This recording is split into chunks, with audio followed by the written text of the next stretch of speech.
আলহামদুলিল্লাহ ওয়াসসালাতু ওয়াসসালাম আলা রাসূলিল্লাহ ওয়া আলা আলিহি ওয়া সাহবিহি আজমাইন আম্মা বাদ আউযু বিল্লাহি মিনাশ শাইতানির রাজীম বিসমিল্লাহির রহমানির রহিম ইয়া আইয়ুহাল্লাযীনা আমানু উদখুলু ফিস-সিলমি কাফা ইন্নাদ-দীনা ইনদাল্লাহিল ইসলাম রব্বি ইশরাহ লি সাদরি ওয়া ইয়াসসির লি আমরি ওয়াহলুল উকদাতাম মিন লিসানি ইয়াফকাহু কাওলি।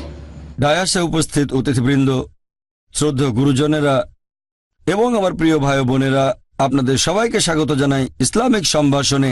আসসালামু আলাইকুম ওয়া রাহমাতুল্লাহি ওয়া বারাকাতুহু। আল্লাহ সুবহানাহু ওয়া তাআলার দয়া, শান্তি এবং রহমত আপনাদের সবার উপরে বর্ষিত হোক। আজকে আমাদের আলোচনার টপিক হচ্ছে শরিয়া বারবারিক और পারফেক্ট। শরিয়া হচ্ছে ইসলামিক বিভিন্ন আইন নিয়ে পরিপূর্ণ একটা নিয়ম, যেখানে একজন মুসলিমের বিভিন্ন অধিকার আর দায়িত্বের কথা বলা হয়েছে। এটা দিয়ে মানুষের জীবন পরিচালিত হয়। এই নিয়মগুলো পুরোপুরি সমন্বিত, আর এখানে খুঁটিনাটি ব্যাপারগুলো নিয়ে বলা হয়েছে, যেমন খাওয়া দাওয়া, পান করা, পোশাক পরা, এছাড়া বিভিন্ন জটিল আইনও এখানে আছে। এখন এই শরিয়া এর শাব্দিক মানে অনুসরণ করার জন্য পরিষ্কার পথ। ইসলামিক শরিয়া এটা এসেছে মোট 4টা উৎস থেকে। প্রথম উৎস হচ্ছে পবিত্র কোরআন। কোরআন হচ্ছে সর্বশেষ ও চূড়ান্ত আসমানি কিতাব, আল্লাহ সুবহানাহু ওয়া তাআলার প্রেরণ করা ওহী। এটা নাজিল হয়েছিল সর্বশেষ ও চূড়ান্ত নবী মুহাম্মদ সাল্লাল্লাহু আলাইহি সাল্লামের উপর। পবিত্র কোরআন হচ্ছে আল্লাহ তাআলার বাণী, আল্লাহ সুবহানাহু ওয়া তাআলার ওহী। এছাড়াও পবিত্র কোরআনকে বলা হয় ফুরকান, যে মাপকাঠি দিয়ে সত্যকে মিথ্যা থেকে আলাদা করা হয়। পবিত্র কোরআন মানুষের জন্য আল্লাহ সুবহানাহু ওয়া তাআলা নাজিল করেছেন মুহাম্মদ সাল্লাল্লাহু আলাইহি সাল্লামের উপর ফেরেশতা জিবরাইলের মাধ্যমে 1400 বছর আগে, আর নাজিল হয়েছে আনুমানিক 23 বছর ধরে। পবিত্র কোরআনে রয়েছে মোট 114টা সূরা বা অধ্যায়, আর এখানে আছে 6000-এরও বেশি আয়াত, 6000-এরও বেশি। আর পবিত্র কোরআন নাজিল হয়েছে আরবি ভাষায়। তবে অনেক বিশেষজ্ঞ ওনারা এই পবিত্র কোরআন মানে আল্লাহ সুবহানাহু ওয়া তাআলার এই বাণীকে পৃথিবীর বেশিরভাগ প্রধান ভাষাতেই অনুবাদ করেছেন। এই কোরআন, আল্লাহ সুবহানাহু ওয়া তাআলার এই বাণী, এটা হচ্ছে ইসলামিক শরিয়ার সর্বোচ্চ আর সর্বপ্রথম উৎস। শরিয়ার দ্বিতীয় উৎস হচ্ছে সুন্নাহ। সুন্নাহ মানে আমাদের নবীর পথ, অথবা আমাদের নবী যে কাজগুলো করেছেন, আর এগুলো আছে সহিহ হাদিসে, আমাদের নবীর বিভিন্ন কাজ এবং কথা। এই সুন্নাহ বা সহিহ হাদিস হচ্ছে পবিত্র কোরআনের সহায়ক গ্রন্থ। এগুলো কোরআনের ব্যাখ্যা হিসেবে কাজ করে। এখানে কোরআনের বিভিন্ন আয়াতের ব্যাখ্যা দেওয়া থাকে, আর এই সুন্নতের মধ্যে আমাদের নবী মুহাম্মদ সাল্লাল্লাহু আলাইহি ওয়াসাল্লামের নির্দেশগুলো সবার প্রথমে আসবে, তারপর আসবে নবীর কাজগুলো। আবার অনেক সময় নবীর বিভিন্ন নির্দেশগুলো ভালোভাবে বোঝার জন্য দেখার প্রয়োজন হতে পারে সাহাবীগণ তখন কি করেছিলেন। আল্লাহ পবিত্র কোরআনে বলেছেন, অনেক জায়গায় আছে, যেমন সূরা নিসা অধ্যায় 4 আয়াত 59, আল্লাহ বলেছেন আতিউল্লাহ ও আতিউর রাসূল, আল্লাহ এবং তার রাসূলকে মান্য করো। রাসূলকে মান্য করো মানে সুন্নতগুলো মেনে চলো, আমাদের নবী যেগুলো বলেছেন আর করেছেন। আর আমাদের নবী বলেছেন যে প্রথমে পবিত্র কোরআন দেখো, তারপর আমার উদাহরণ দেখো, আমার কথাগুলো, আর তারপর যদি বিস্তারিত জানতে চাও তাহলে আমার প্রজন্মকে দেখো, তার পরের প্রজন্ম দেখো এবং তারপরের প্রজন্ম। যদি আমাদের নবীর জীবনী সম্পর্কে আরো বিস্তারিতভাবে জানতে চান তিনি কি করেছেন, এখন আমাদের নবীর কথাগুলো সবচেয়ে ভালো বুঝেছিলেন নবীর সহচরগণ, অর্থাৎ সাহাবীগণ, যারা নবীর আমলে বেঁচে ছিলেন, আমাদের নবীকে দেখেছেন এবং ঈমানের সাথে মৃত্যুবরণ করেছেন। তাহলে আপনি যদি হাদিসগুলো ভালোভাবে বুঝতে চান, যদি কোনো মতভেদ থাকে তাহলে জীবনী দেখবেন সালেফে সালেহিনগণের, মানে 3টা প্রজন্ম। যদি আরো বিস্তারিত জানতে চান, আরো ব্যাখ্যা চান, তাহলে জীবনী দেখতে পারেন সাহাবীগণের, তারপরের প্রজন্ম এবং তারপরের প্রজন্ম, ব্যাস। তাহলে আমাদের নবীর সুন্নত অর্থাৎ সহিহ হাদিস হচ্ছে শরিয়ার দ্বিতীয় উৎস। 3 নম্বর উৎস হচ্ছে ইজমা, তার মানে মতামতের উপর একটা জরিপ অথবা মতামত নিয়ে একটা চুক্তি। সাহাবেগণের মতামত আমাদের নবীর সহচর সালফে সালেহিনগণের মতামতের উপর ভিত্তি করে সিদ্ধান্ত নেওয়া হয়, আর পাশাপাশি হিজরি প্রথম শতাব্দীর বিভিন্ন মুসলিম বিশেষজ্ঞের মতামতকেও এখানে গুরুত্ব দেওয়া হয়। যদি কোনো প্রশ্নের উত্তর পবিত্র কোরআনে না পান, যদি পবিত্র কোরআনে কিছু পরিষ্কার বলা না থাকে, তাহলে নবীর সুন্নতের ভেতরে খোঁজেন, মানে আমাদের নবীর সহিহ হাদিস। যদি সেখানে খুঁজে না পান, তাহলে আপনি যাবেন তৃতীয় উৎসে, আর সেটা হচ্ছে ইজমা, মতামতের ভিত্তিতে সিদ্ধান্ত নেয়া। এটা তৃতীয় উৎস। আর চতুর্থ উৎস হচ্ছে কিয়াস। কিয়াস মানে সাধারণত যুক্তির মাধ্যমে কোনো ব্যাপারে একটা সিদ্ধান্ত নেয়া। যদি আপনি এ ব্যাপারে সরাসরি কিছু না পান পবিত্র কোরআনে অথবা আমাদের নবীর হাদিসে অথবা কোনো ইজমাই, তাহলে আপনি সাধারণ যুক্তি ব্যবহার করে কোনো একটা সমস্যার সমাধান করতে কোরআনের অন্যান্য আয়াতের ভিত্তিতে অথবা নবীর হাদিসের ভিত্তিতে বা ইজমার ভিত্তিতে লজিক ব্যবহার করবেন। যদি বিশেষ একটা ব্যাপারে সরাসরি কিছু বলা না থাকে, তাহলে আপনি দেখবেন পবিত্র কোরআনের অন্যান্য আয়াতগুলো, নবীর সুন্নত আর ইজমা, এভাবে যুক্তি ব্যবহার করে একটা গ্রহণযোগ্য সমাধানের চেষ্টা করবেন। তবে এটা শুধুমাত্র ইজমার পরে ব্যবহার করা যাবে। এটা ব্যবহার করা যায় একটা ইসলামিক দেশে যেখানে সঠিক ইসলামিক শরিয়া মানা হয়।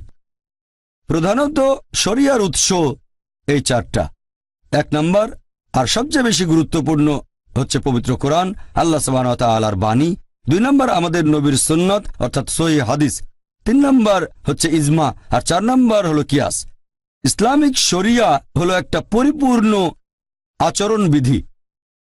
এটা মানুষকে দেয় একটা পরিপূর্ণ জীবন ব্যবস্থা, আমরা কিভাবে জীবন কাটাবো। তবে দুর্ভাগ্যজনকভাবে আমরা দেখি যে মিডিয়া, পাশাপাশি ইসলামের অনেক সমালোচক বলে যে ইসলামিক শরিয়া আসলে বর্বরচিত, আর শরিয়ার বিরুদ্ধে তাদের যে অভিযোগ, তার মধ্যে আপনারা দেখবেন বেশিরভাগই 2টো বিষয়কে কেন্দ্র করে। একটা হচ্ছে ইসলামে বিভিন্ন শাস্তি, হয়তো তারা পোস্টার লিখে নয়তো বইয়ের প্রচ্ছদ বানাবে, একজন লোককে হয়তো খালি গায়ে করে চাবুক মারা হচ্ছে। আর দ্বিতীয় বিষয়টা হচ্ছে ইসলামে নারী, তাদের নাকি ছোট করা হয়, তারা দেখায় হিজাবের মধ্যে একজন মহিলা।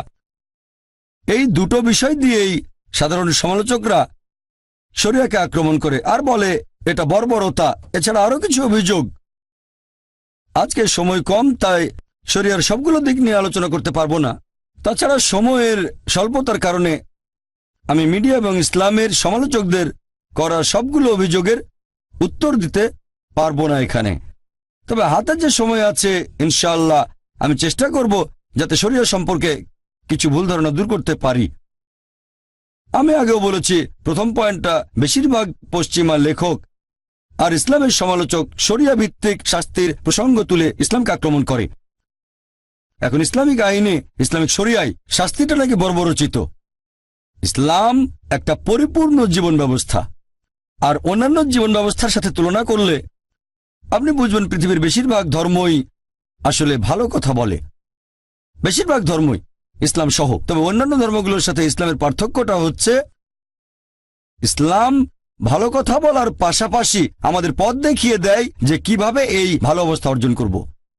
যেমন ধরেন, পৃথিবীর সবগুলো প্রধান ধর্মই আমাদের বলে যে চুরি করা উচিত না।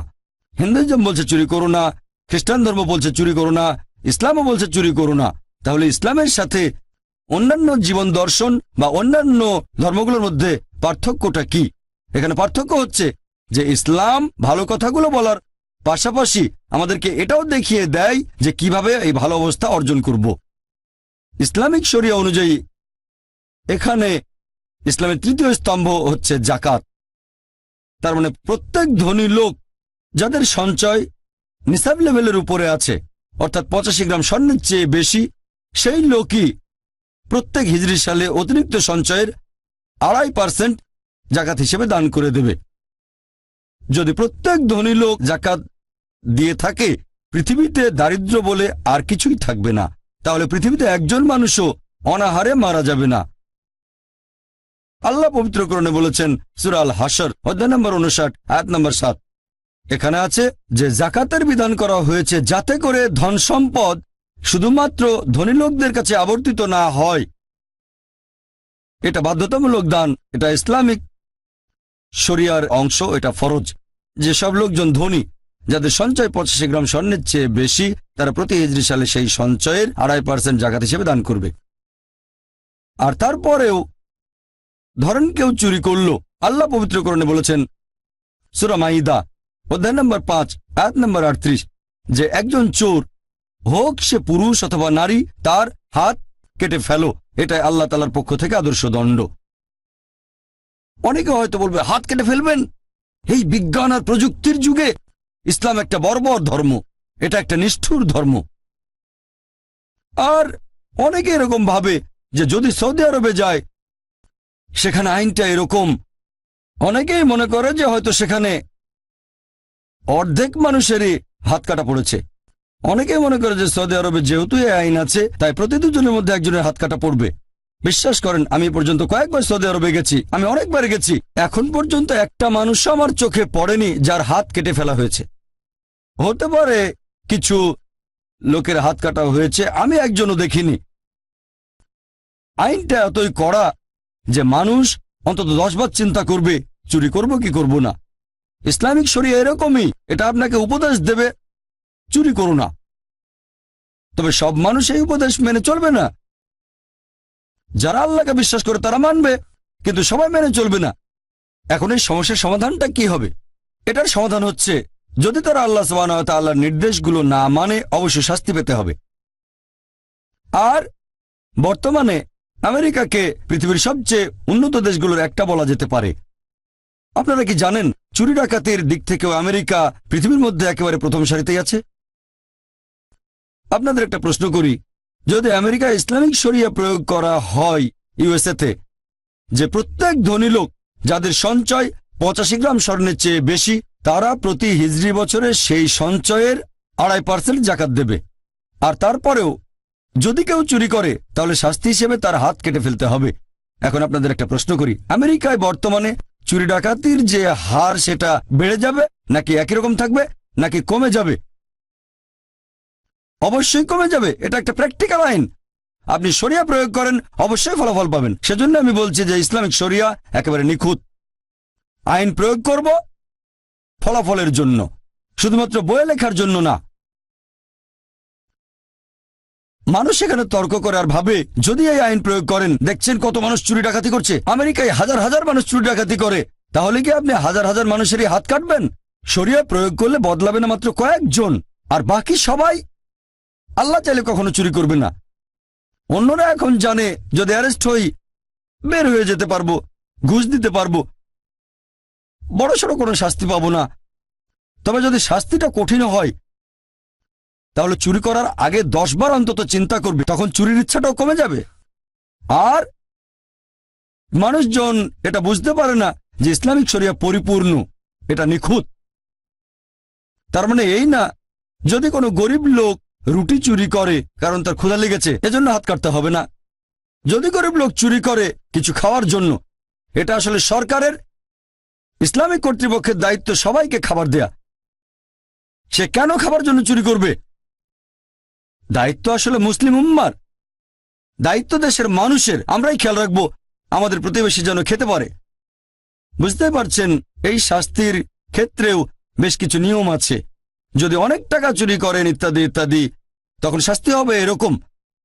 আর ইসলামিক একটা দেশে কোনো লোকের খাবার চুরি করার প্রশ্নই আসবে না। সেজন্যই আপনারা দেখবেন পৃথিবীর মধ্যে সৌদি আরবে সবচেয়ে চুরি ডাকাতির পরিমাণ কম। এটা প্র্যাকটিক্যাল আইন, প্রয়োগ করলে ফলাফল পাবেন। আমি এখানে শাস্তির একটা উদাহরণ দিলাম আর যুক্তি যে কেন শাস্তিটা এরকম।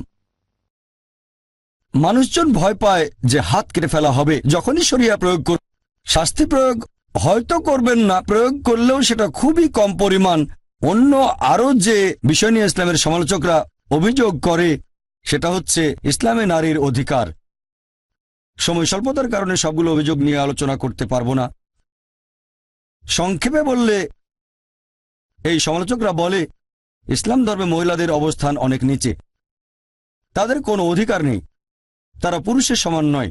ইসলাম ধর্মে পুরুষ এবং নারী আসলে সমান, তবে সাম্যতা মানে কিন্তু অভিন্নতা নয়। তারা সমান তবে একই রকম নয়। আমাদের স্রষ্টা আল্লাহ সুবহানাহু ওয়া তাআলা পুরুষ এবং নারীকে সৃষ্টি করেছেন জৈবিকভাবে আলাদা, দেহের গঠনে আলাদা, মানসিকভাবে আলাদা। আর তাদের এই মানসিক গঠন, জৈবিক গঠন আর দেহের গঠনের ভিত্তিতে আল্লাহ সুবহানাহু ওয়া তাআলা পুরুষ এবং নারীর দায়িত্ব কর্তব্য আলাদা করে দিয়েছেন। দেখবেন যে অনেকগুলো ক্ষেত্রেই পুরুষ এবং মহিলা তারা সমান।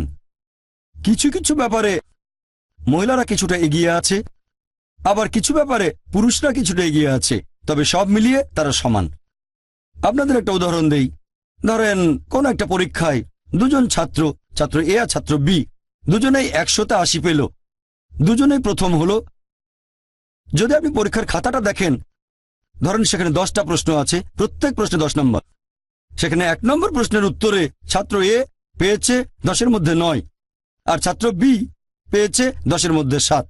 তাহলে 1 নম্বর প্রশ্নের উত্তরে ছাত্র এ কিছুটা এগিয়ে ছাত্র বির চেয়ে, আর 2 নম্বর প্রশ্নের উত্তরে ছাত্র বি পেয়েছে 9, ছাত্র এ পেল 10-এর মধ্যে 7। তাহলে 2 নম্বর প্রশ্নের উত্তরে ছাত্র বি কিছুটা এগিয়ে আছে ছাত্র এর চেয়ে। এরপর বাকি 8টা প্রশ্নের উত্তরে দুজনেই পেয়েছে 10। যোগ করলে দেখবেন দুজনেই পেয়েছে 100তে 80, সব মিলিয়ে তারা সমান। তবে 1 নম্বর প্রশ্নের উত্তরে ছাত্র এ কিছুটা এগিয়ে আছে, আর 2 নম্বর প্রশ্নের উত্তরে বি কিছুটা এগিয়ে আছে। একইভাবে ইসলাম ধর্মে পুরুষ এবং নারী সব মিলিয়ে সমান। কিছু কিছু ব্যাপারে মহিলারা খানিকটা এগিয়ে আছে, আবার কিছু ব্যাপারে পুরুষরা খানিকটা এগিয়ে। যেমন ধরেন এটা আছে সহিহ বুখারীতে, খণ্ড নম্বর 8, বুক অফ আদাব, অধ্যায় নম্বর 2, হাদিস নম্বর 2। একবার এক লোক নবীর কাছে এসে জিজ্ঞেস করলো যে এই পৃথিবীতে কাকে সবচেয়ে বেশি ভালোবাসা সাহচর্য দেব? নবী বললেন তোমার মাকে। লোকটা জিজ্ঞেস করলো এরপর কাকে দেব? নবী আবার বললেন তোমার মাকে। লোকটা আবার জিজ্ঞেস করলো এরপর কাকে দেব? নবী আবারও উত্তরে বললেন তোমার মাকে। লোকটা জিজ্ঞেস করলো এরপর কাকে দেব? নবী তখন উত্তরে বললেন তোমার বাবাকে। তার মানে ভালোবাসা আর সাহচর্যের 4 ভাগের 3 ভাগ সন্তানের ভালোবাসা সেটা পাচ্ছেন মা, আর বাবা তিনি পাচ্ছেন 4 ভাগের 1 ভাগ। এক কথায় মা পাচ্ছেন গোল্ড মেডেল, পাচ্ছেন সিলভার মেডেল, এছাড়াও পাচ্ছেন ব্রোঞ্জ মেডেল, আর বাবাকে শুধু সান্ত্বনা পুরস্কার নিয়ে সন্তুষ্ট থাকতে হচ্ছে। তাহলে ভালোবাসা আর সাহচর্যের ব্যাপারে দেখবেন মহিলারা এখানে এগিয়ে আছে। কেন? বুঝতে পারছেন, কারণ এই মা আমাদের 9 মাস গর্ভে ধারণ করেছেন, আর নবী বলেছেন সেই 9 মাসের কষ্ট সহ্য করার বিনিময়ে যদি পাহাড় সমান স্বর্ণ দাও সেই ঋণ তোমরা শোধ করতে পারবে না। তাহলে সেই কারণেই সন্তানের ভালোবাসা আর সাহচর্যের কথা বললে মা অনেক বেশি এগিয়ে আছেন। আপনাদের আরেকটা উদাহরণ দেই। ধরেন একটা চোর আমার ঘরের ভেতরে ঢুকলো, তখন বলবো না যে আমি নারী স্বাধীনতায় বিশ্বাস করি, এ কথা বলে স্ত্রীকে চোরের সাথে লড়তে বলবো না, আমি লড়বো। আল্লাহ পবিত্র কোরআনে বলেছেন সূরা নিসা অধ্যায় নম্বর 4 আয়াত নম্বর 34 যে আল্লাহ সুবহানাহু ওয়া তাআলা পুরুষদের বেশি করে শারীরিক শক্তি দিয়েছেন।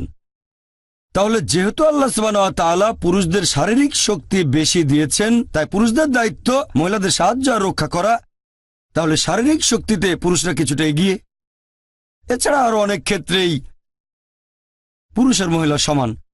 আমি এখানে সংক্ষেপে ইসলামের সমালোচকদের অভিযোগের উত্তর দিলাম যে নারীর অধিকারের বিষয়ে ইসলামের আইন মোটেও বর্বরচিত নয়। আরো বিস্তারিত জানতে আমার ভিডিও ক্যাসেট দেখতে পারেন women's right in Islam মডার্নাইজিং or outdated. কথা আগেও বলেছি যে বেশিরভাগ ধর্মই সাধারণত ভালো কথা বলে থাকে, তবে ইসলাম ভালো কথা বলার পাশাপাশি আমাদের দেখিয়ে দেয় যে কিভাবে ভালোটা অর্জন করব।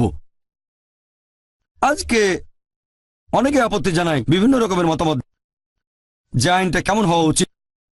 এরকম একটা কমন অভিযোগ হচ্ছে ইসলামে মহিলাদের অবস্থান বেশ নিচে।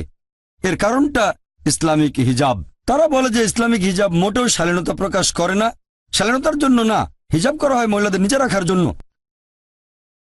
আপনারা যদি বর্তমানের আশেপাশে একটু ভালো করে দেখেন যে শালীনতার সংজ্ঞা এক এক মানুষের কাছে এক এক রকম হতে পারে, পরিবেশের উপর ভিত্তি করে আর সমাজের উপর। যেমন ধরেন মুসলিম আরব দেশগুলোতে কোনো মহিলার দিকে তাকানো, একজন মহিলাকে দেখা, এটাকে বলা হয় অশালীনতা। আমাদের দেশ ভারতে মহিলাদের দিকে তাকাতে পারেন, কথা বলতে পারেন, কিন্তু স্পর্শ করলে সেটা অশালীনতা। সেজন্য অভিবাদন জানানোর সময় ভারতে হাত জোড় করে। ভারতের পরিবেশে কোনো মহিলাকে স্পর্শ না করলে বলা হবে শালীনতা। আবার পশ্চিমা দেশগুলোতে হ্যান্ডশেক করা, পুরুষ আর মহিলা হ্যান্ডশেক করছে, এটাই ভদ্রতা। হ্যান্ডশেক করা, কথা বলা বা দেখতেও পারেন, কোনো সমস্যা নেই। সত্যি বলতে যদি কোনো মহিলা হাত বাড়িয়ে দেয় অথবা কোনো পুরুষ হাত বাড়িয়ে দেয় আর অন্যজন হ্যান্ডশেক না করে, তাহলে ধরে নেওয়া হবে যে সে অশিক্ষিত অথবা ভদ্রতা জানে না। তাহলে পশ্চিমে হ্যান্ডশেক করাই হচ্ছে শালীনতা। আবার কিছু পশ্চিমা দেশে মহিলাদের চুমুও দিতে পারবেন, সেখানে সবার সামনে চুমু দিতে পারবেন, গালে ঠোঁটে, কোনো সমস্যা নেই, এটাই শালীনতা। আবার কিছু পশ্চিমা দেশে যা খুশি তাই করতে পারবেন। একটা ছেলে আর একটা মেয়ে তাদের পারস্পরিক সম্মতিতে করতে পারবে যা খুশি তাই, সেটাকেই বলা হবে শালীনতা। শালীনতার সংজ্ঞা এক এক জায়গায় এক এক রকম। এখন আমরা কিভাবে যাচাই করব কোনটা সবচেয়ে ভালো আর কোনটা শালীনতা? যেমন ধরেন আপনি আমেরিকায় গেলেন বা পশ্চিমা কোনো দেশে, সেখানে কোনো একটা যুবতী হয়তো পরেছে মিনি স্কার্ট বা শর্টস, সেখানে এটাই শালীনতা। সেই মহিলা যদি ভারতে আসে অথবা ভারতে কোনো মেয়ে যদি, যেমন ধরেন মাদ্রাজে মিনিস্কার্ট বা শর্টস পরল, তাকে তখন বলা হবে অশালীন। ঠিক না ভুল? হ্যাঁ কি না? আমি কয়েক বছর আগে আমেরিকায় গিয়েছিলাম। একজন আমেরিকান আমাকে বলল যে ভারতীয় মহিলারা খুবই অভদ্র, অশালীন। আমি তো অবাক যে ভারতীয় মহিলারা অশালীন কিভাবে হয়। সে তখন বলল যে ভারতীয় মহিলারা পোশাক পরে শাড়ি আর বের করে রাখে পেট। তাহলে আমেরিকানদের কাছে পেট বের করে রাখাটা অশালীনতা। আমি ভাবলাম লোকটার কথার পেছনে ভালো যুক্তি আছে। তার কাছে শালীনতা মানে আমাদের পেট ঢাকতে হবে। এখন আমরা ভারতীয়রা মনে করি যে শালীনতা বজায় রাখি, কিন্তু পশ্চিমাদের কাছে পেট বের করে রাখাটা অশালীনতা। তাহলে কে ঠিক করবে যে কোনটা শালীনতা কোনটা অশালীনতা? সবচেয়ে ভালো যিনি বলতে পারবেন তিনি আমাদের স্রষ্টা আল্লাহ সুবহানাহু ওয়া তাআলা, সর্বশক্তিমান ঈশ্বর। আসুন এবার দেখি যে ইসলামিক শরিয়াতে কি বলা হয়েছে, কোরআন এবং হাদিস শালীনতা সম্পর্কে কি বলছে। আর অনেকে অভিযোগ করে যে ইসলাম হিজাবের মাধ্যমে মহিলাদের নিচু করে রাখে। তাদের উদ্দেশ্যে বলবো, আপনারা যদি ইতিহাস দেখেন, ব্যাবিলনের সভ্যতার সময় তারা মহিলাদের সাথে খুব খারাপ ব্যবহার করত।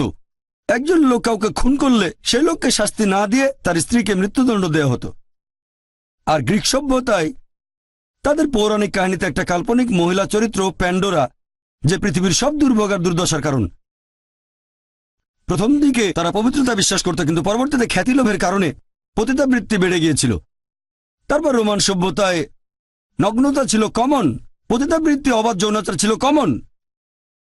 মিশরীয় সভ্যতা দেখেন, সেখানে মহিলাদের বলা হতো শয়তানের চিহ্ন।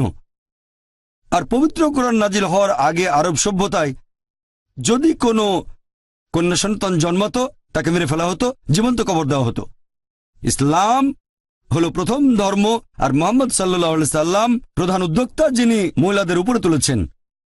আর ইসলাম ধর্ম মহিলাদের অধিকার দেওয়ার পরে তাদের এই পথটাও দেখিয়ে দিচ্ছে যে কিভাবে স্বাধীনতা বজায় রাখতে হবে, কিভাবে অধিকার বজায় রাখতে হবে, অবস্থান বজায় রাখতে হবে। আর এই কারণে হিজাবের ব্যবস্থা করা হয়েছে। মানুষ সাধারণত মহিলাদের হিজাবের কথা বলে, তবে আল্লাহ সুবহানাহু ওয়া তাআলা তার আসমানি কিতাব পবিত্র কোরআনে প্রথমে বলেছেন পুরুষদের হিজাবের কথা, তারপর মহিলাদের হিজাব। আল্লাহ পবিত্র কোরআনে বলেছেন সূরা নূর অধ্যায় নম্বর 24 আয়াত নম্বর 30, মুমিন পুরুষদের বলো তারা যেন দৃষ্টি সংযত রাখে, লজ্জাস্থানে হেফাজত করে।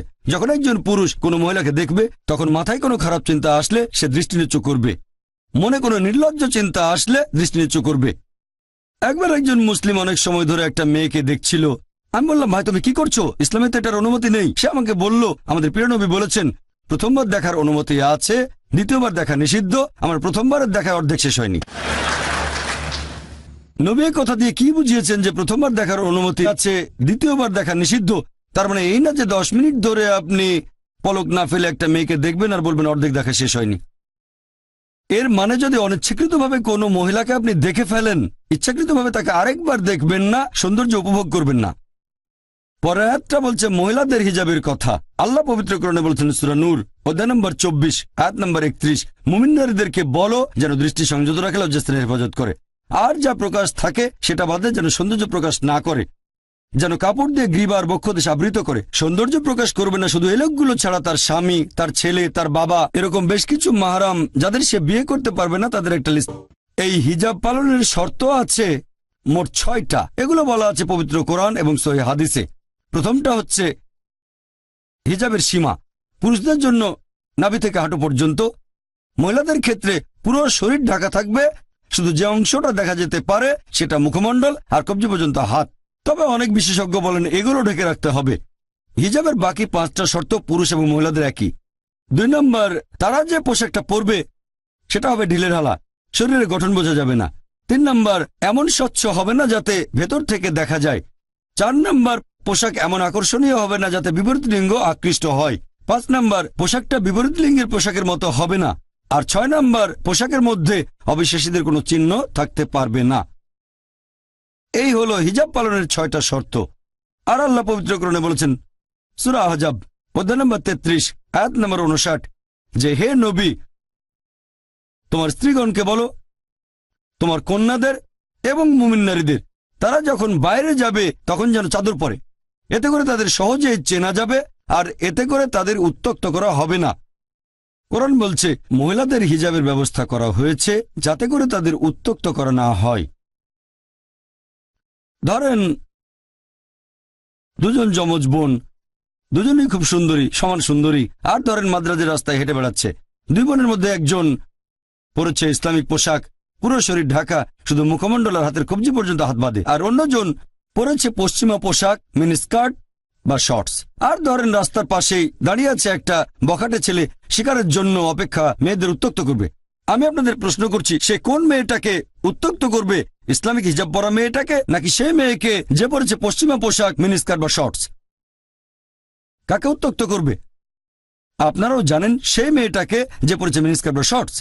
তাহলে কোরআন ঠিকই বলেছে যে মহিলাদের জন্য হিজাবের ব্যবস্থা করা হয়েছে যাতে করে তাদের উত্ত্যক্ত করা না হয়। আর তারপরেও যদি একজন পুরুষ কোনো মহিলাকে ধর্ষণ করে, ইসলামিক শরিয়া বলছে তাকে মৃত্যুদণ্ড দেয়া হবে। তখন মানুষ হয়তো বলবে, মৃত্যুদণ্ড? এই বিজ্ঞান আর প্রযুক্তির যুগে ইসলাম একটা বর্বর ধর্ম, এটা একটা নিষ্ঠুর ধর্ম, খুবই নির্দয় জীবন ব্যবস্থা। তখন আমি একটা প্রশ্ন করি, আর এই প্রশ্নটা এই পর্যন্ত অনেক অমুসলিমকে আমি করেছি, যে ধরেন আল্লাহ না করুক কেউ আপনার মাকে ধর্ষণ করলো, আর আপনি সেখানে বিচারক, সেই ধর্ষককে আপনার সামনে নিয়ে আসা হলো, তখন তাকে কি শাস্তি দেবেন? বিশ্বাস করেন 100% অমুসলিম উত্তরে বলেছে আমি তাকে মৃত্যুদণ্ড দেব। তাহলে কেন এই দুমুখ নীতি? কেউ আপনার মাকে ধর্ষণ করলে তাকে দেবেন মৃত্যুদণ্ড, আর অন্য কাউকে ধর্ষণ করলে আপনি বলবেন যে ইসলাম একটা বর্বর ধর্ম। কেউ আপনার মাকে ধর্ষণ করলে তাকে দেবেন মৃত্যুদণ্ড, আর অন্য কারো মা ধর্ষিত হলে তখন আপনিই বলবেন যে মৃত্যুদণ্ড আসলে একটা বর্বরতা। কেন এই দুমুখ নীতি? মাত্র একজন লোক একটু অন্যরকম বলেছিল, স্মার্ট একজন আমেরিকান। প্রশ্নোত্তর পর্বে লোকটা আমার সাথে কথা বলেছিল। সে বলেছিল যে ভাই জাকির, কেউ আমার মাকে ধর্ষণ করলে আমি তাকে মৃত্যুদণ্ড দেব না, আমি তাকে 5 বছরের জন্য কারাদণ্ড দেব, একেবারে সশ্রম কারাদণ্ড। ভালো, আপনি কি জানেন যে আমেরিকার পরিসংখ্যান অনুযায়ী যেসব লোক ধর্ষণের দায়ে শাস্তি ভোগ করে, জেল থেকে বের হয়েই এর মধ্যে 95%-এর বেশি লোক আবার ধর্ষণ করে? যদি চান আপনার মা বাবা ধর্ষিত হবে সেটা আপনার ব্যাপার, মুসলিমরা চায় না আমাদের মা বাবা ধর্ষিত হোক। সে বলল এরকম হলে তাকে প্রথমবারই মৃত্যুদণ্ড দেব। আর আপনারা দেখবেন যে আমেরিকা পৃথিবীর সবচেয়ে উন্নত দেশগুলোর মধ্যে একটা। এটা কি জানেন যে FBI এর একটা পরিসংখ্যান অনুযায়ী শুধুমাত্র 1990 সালে 1,02,555টা ধর্ষণের অভিযোগ রিপোর্ট করা হয়েছে। এক বছরে 1,02,555টা ধর্ষণের রিপোর্ট। আর FBI বলছে মাত্র 16% ধর্ষণের ঘটনা রিপোর্ট করা হয়। যদি জানতে চান আসলে কতজন ধর্ষিত হয়েছে তাহলে 6.25 দিয়ে গুণ করেন, আপনারা দেখতে পাবেন যে 6,40,968টা ধর্ষণের ঘটনা ঘটেছে 1990 সালে শুধুমাত্র আমেরিকায়। যদি এই সংখ্যাটাকে 365 দিয়ে ভাগ করেন তাহলে দেখবেন যে প্রতিদিন 1,756 জন ধর্ষিত হয়েছে আমেরিকায়। FBI এর রিপোর্ট অনুযায়ী 1990 সালে প্রতিদিন 1,756 জন। আরও একটা রিপোর্ট তৈরি করেছে national crime victimisation survey bureau, US department of justice. সেখানে বলা হয়েছে যে 1996 সালের প্রত্যেক দিন গড়পড়তায় 2,713টা ধর্ষণের ঘটনা ঘটেছে। 2,713, তার মানে প্রতি 32 সেকেন্ডে একটা ধর্ষণের ঘটনা ঘটেছে আমেরিকায় 1996 সালে। আমরা এই অডিটোরিয়ামে প্রায় 1.5 ঘন্টা পার করে ফেলেছি। অলরেডি এর মধ্যে আমেরিকায় কয়েকশো ধর্ষণের ঘটনা ঘটেছে যতক্ষণ আমরা এখানে আছি। আমি আপনাদের প্রশ্ন করি, যদি আমেরিকায় ইসলামিক শরিয়া প্রয়োগ করা হয়, যখন একজন পুরুষ কোনো মহিলাকে দেখবে তার মাথায় কোনো খারাপ চিন্তা আসলে সে দৃষ্টি নিচু করবে। এছাড়াও মহিলারা ইসলামিক হিজাব পরবে, পুরো শরীর ঢাকা, শুধু মুখমণ্ডলের হাতের কবজি বাঁধে। আর তারপরে একজন পুরুষ কোনো মহিলাকে ধর্ষণ করলে তাকে মৃত্যুদণ্ড দেয়া হবে। ধর্ষণের শাস্তি মৃত্যুদণ্ড। আমি আপনাদের প্রশ্ন করছি, এখন আমেরিকায় ধর্ষণের যে হার সেটা কি বেড়ে যাবে, একই রকম থাকবে নাকি কমে যাবে? অবশ্যই কমে যাবে। এটাই প্র্যাকটিক্যাল আইন। আপনি শরিয়া প্রয়োগ করলে নিশ্চয়ই ফল পাবেন। সেজন্য আমি বলি যে ইসলাম ভালো কথা বলার পাশাপাশি সব ধর্মে বলে উত্ত্যক্ত করা উচিত না, ধর্ষণ করা উচিত না। তবে ইসলাম দেখিয়ে দেয় এটা কিভাবে অর্জন করব, যেখানে মহিলাদের উত্ত্যক্ত বা ধর্ষণ করা হবে না। আর পৃথিবীর মধ্যে যে দেশে ধর্ষণের হার সবচেয়ে কম সেটা সৌদি আরব, সেখানে আইনই এরকম। সেজন্য আমি বলি যে ইসলামিক শরিয়া একটা পরিপূর্ণ আইন, এটাই সবচেয়ে প্র্যাকটিক্যাল আইন। এটা আমাদের দেখিয়ে দেয় কিভাবে অর্জন করব শান্তি। এই আইনটা তাদের কাছে বর্বর বলে মনে হবে যারা জানে না যে পৃথিবীতে এখন কোন মাত্রায় অপরাধ ঘটছে। আইন হলো একটা নিয়ম যেখানে আপনি ফল পাবেন, যেখানে আপনি শান্তি পাবেন। ইসলামের অনেক সমালোচক বলে যে ইসলামিক শরিয়া এটা একটা বর্বর আইন, এটা পুরুষদের একাধিক স্ত্রী রাখার অনুমতি দেয়। সত্যি বলতে আপনারা কোরআন পড়লে দেখবেন, কোরআন এটা হলো পৃথিবীর মধ্যে একমাত্র ধর্মগ্রন্থ যেটা বলছে মাত্র একটা বিয়ে করো। পৃথিবীর বুকে পবিত্র কোরআন বাদে আর কোনো ধর্মগ্রন্থ এরকম বলছে না যে মাত্র একটা বিয়ে করো। যদি আপনি বাইবেল পড়েন, ভগবদ্গীতা পড়েন, মহাভারত পড়েন, রামায়ণ পড়েন, বেদ পড়েন, পবিত্র কোরআন ছাড়া আর কোনো ধর্মগ্রন্থ এরকম বলছে না যে মাত্র একটা বিয়ে করো। হিন্দু ধর্মগ্রন্থ পড়লে দেখবেন, যেমন ধরেন রামায়ণ, সেখানে শ্রী রামচন্দ্রের বাবা নাম ছিল দশরথ, তার একাধিক স্ত্রী ছিল। এরপর যদি পড়েন বিষ্ণু সূত্র, সেখানে বলা হয়েছে 24 নম্বর অধ্যায় অনুচ্ছেদ 1, একজন ব্রাহ্মণের 4 জন স্ত্রী থাকতে পারে। আর মহাভারত পড়লে দেখবেন কৃষ্ণের কতজন স্ত্রী ছিল? 4, 10, 1000, 10,000, তার ছিল 16,108 জন স্ত্রী। কৃষ্ণের যদি 16,108 জন স্ত্রী থাকতে পারে তাহলে আমাদের 4 জন থাকলে সমস্যা কি? এরপর যদি ইহুদি ধর্মগ্রন্থ পড়েন, যেমন ধরেন ওল্ড টেস্টামেন্ট, সুলাইমানের ছিল 700 জন স্ত্রী, বাইবেলে কথা বলছে। আর ওল্ড টেস্টামেন্টের কথা অনুযায়ী ইব্রাহিমের ছিল 3 জন স্ত্রী। ইহুদি ধর্ম অনুযায়ী পুরুষরা যত খুশি বিয়ে করতে পারে, তবে পরবর্তীতে 10ম আর 11শ শতাব্দীতে রাবাই গারশাম বেন জুদা একটা আইন পাশ করেন যে ইহুদিরা মাত্র একটা বিয়ে করবে। তবে এই 1950 সালের দিকেও দেখা যেত যে মুসলিম দেশগুলোতে যেসব ইহুদি থাকতো, তার মানে যারা সেফরাডিক, তারা একাধিক মহিলাকে বিয়ে করত। এরপর দেখেন খ্রিস্টান ধর্মগ্রন্থ বাইবেলে কোথাও বলা হয়নি মাত্র একটা বিয়ে করো। খ্রিস্টান পুরুষরা যত খুশি বিয়ে করতে পারে, তবে পরবর্তীতে চার্চ এ ব্যাপারে নিয়ম করে দেয় যে খ্রিস্টানরা মাত্র একটা বিয়ে করবে। এমনকি ভারতেও কোনো হিন্দু ধর্মগ্রন্থ বলছে না যে মাত্র একটা বিয়ে করো। পরবর্তীতে ভারত সরকারের আইন, ইন্ডিয়ান পেনাল কোড, একটা আইন পাশ করে 1954 সালে Hindu marriage special act. Hindu marriage special act বলছে যে মাত্র একটা বিয়ে করবে হিন্দুরা। হিন্দু ধর্মগ্রন্থ পুরুষদের অনুমতি দিয়েছে যত খুশি বিয়ে করতে পারবে। খ্রিস্টান আর ইহুদি ধর্ম বলছে যত খুশি বিয়ে করতে পারেন, 4টা 10টা 100 1000 10,000 যত খুশি বিয়ে করতে পারেন। একবার একটা রিপোর্ট প্রকাশ করা হয়েছিল, সেখানে বলা হয়েছিল ইসলাম ধর্মে মহিলাদের অবস্থান। 1975 সালে প্রকাশিত সেই রিপোর্টের 66 ও 67 নম্বর পৃষ্ঠায় বলা হয়েছে যে 10 বছর সময়ের মধ্যে 1951 থেকে 1961 সাল পর্যন্ত ভারতের মুসলিমদের মধ্যে 4.31% পুরুষ একাধিক বিয়ে করেছে, মানে তাদের একাধিক স্ত্রী আছে।